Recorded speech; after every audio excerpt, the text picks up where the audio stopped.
everyone, I hope everyone is having a good day. I'm Tarasha, welcome to my channel. So I want to talk about superhero fatigue.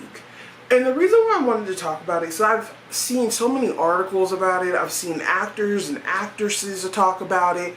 I've seen like, oh, it's a phase. And this certain, like this thing, right? And for me, I don't think superhero fatigue exists. That's just my personal opinion.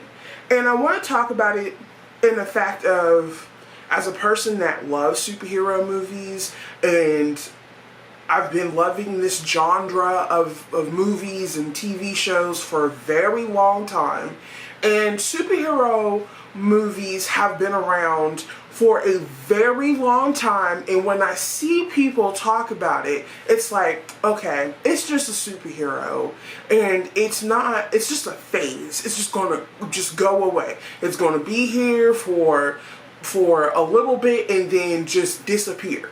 It's been here so long. Superhero movies have been created for a very long time. It's just being really popular the last 15 to 20 years.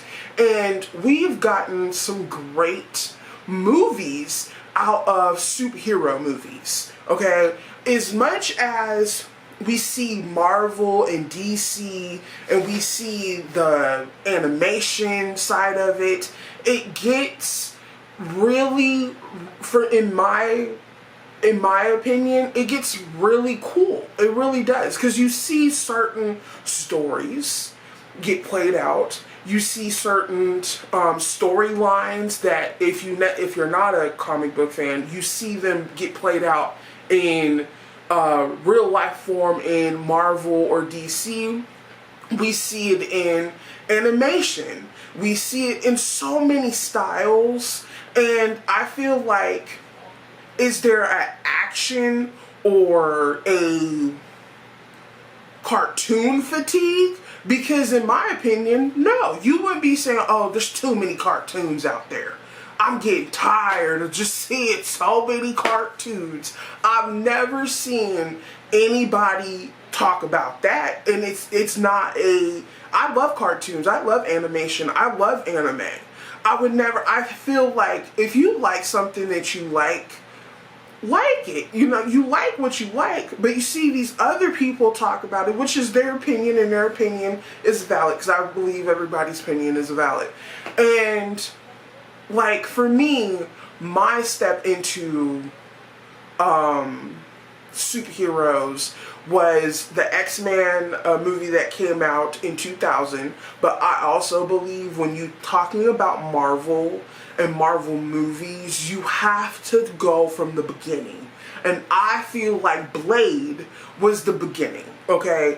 And yes, we're getting a Blade movie, and they're figuring that out, and hopefully we get more information about that. But Blade was, I believe, the start. And then we seen X-Men, which was in 2000, like I said. Then you seen Daredevil in 2003. Then you seen Spider-Man, I'm going kind of backwards. You've seen Spider-Man in 2002, and then Daredevil in 2003, excuse me. Then you seen Hulk in 2003. You start seeing these movies in the beginning of the early 2000s, and people were watching these movies. And Spider-Man got super popular, so did X-Men, so did Hulk. And then you seen The Punisher in 2004, and you seen more Spider-Man. You seen Elektra. You seen Fantastic Four, which was in 2005. We start seeing all these movies that had really good. You seen different storylines, really good characters. I just seen Jessica Alba talk about when she played Invisible Woman in Fantastic Four in the early 2000s. She said, well, there was not a lot of superhero women on screen. And that's true. At that time, it wasn't. Because at that time, you seen, I'm going to go for my mom's thinking brain just for a minute, because I was introduced into the world of superheroes because of my mother. And then I just went from there, started reading comic books. And the first woman I ever seen superhero was Wonder Woman with Linda Carter. That was the first one. My mom had the VHSs. And then I seen Bionic Woman, and then it went from there. And I was like, I love seeing women, superhero women, on screen, because you see how powerful the women in these comic books are. And but you also just see them in general, right? And then like Elektra, and you see Invisible Woman, and then you see don't forget about the women in X-Men like Storm and Jean Grey, Rogue, just a lot more, excuse me. But I don't think there is superhero fatigue. I just don't. People cannot convince me there's superhero fatigue. And people think, oh, there's superhero fatigue, because some of the movies that have been coming out lately, like, I think I've said this before, I didn't like Flash.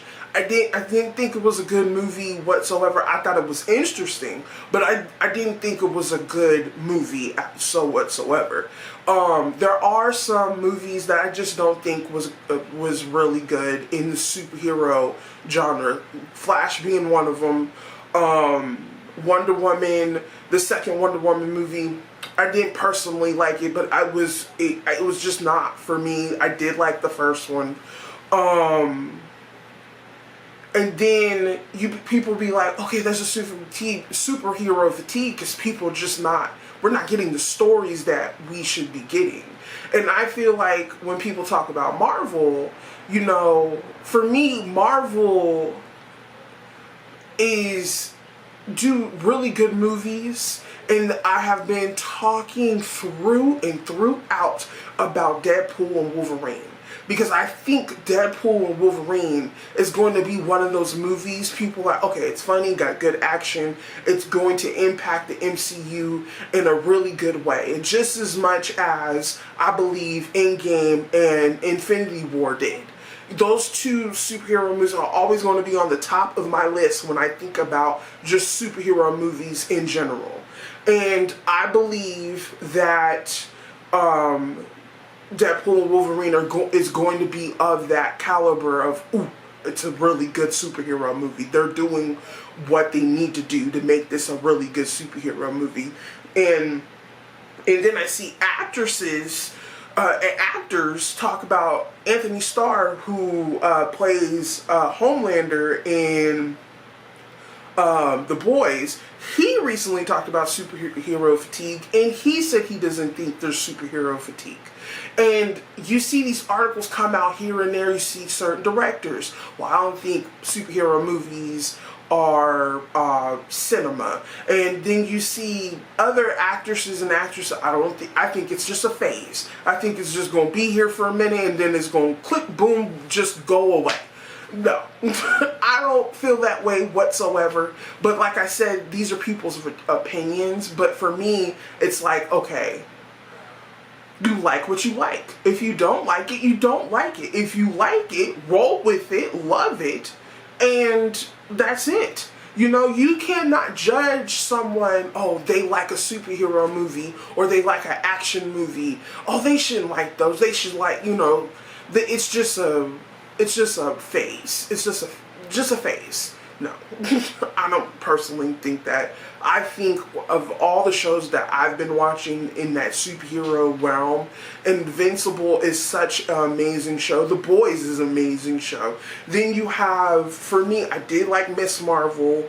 I liked Echo. I liked all of those movies. I believe, I'm going to say this, I said this in my review months and months ago when I was talking about Echo, because Marvel's starting to do their street level superheroes and stuff. Daredevil's coming back with Daredevil Born Again.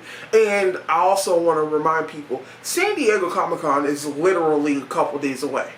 And there's going to be so much information coming out. That's a whole nother video that I'm working on after this. But I just, when I think of superhero fatigue, it rattles my mind because I think, because fatigue is basically, you get tiresome of it.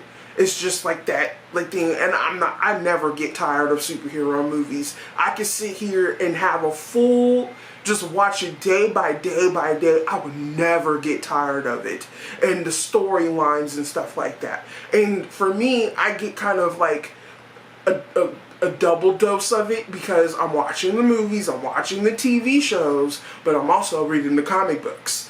And I love the comic books, the ones that I'm into, which is mostly Batman, and then I'm reading X-Men, and I'm reading Justice League. I'm reading all of those, but I'm also want to remind people, if you have any recommendations for superhero comic books, just leave a comment because I'm always looking for something new. And I just wanted to talk about that because I don't think there's superhero fatigue, and y'all tell me in the comments, and I hope everyone is having a really good day.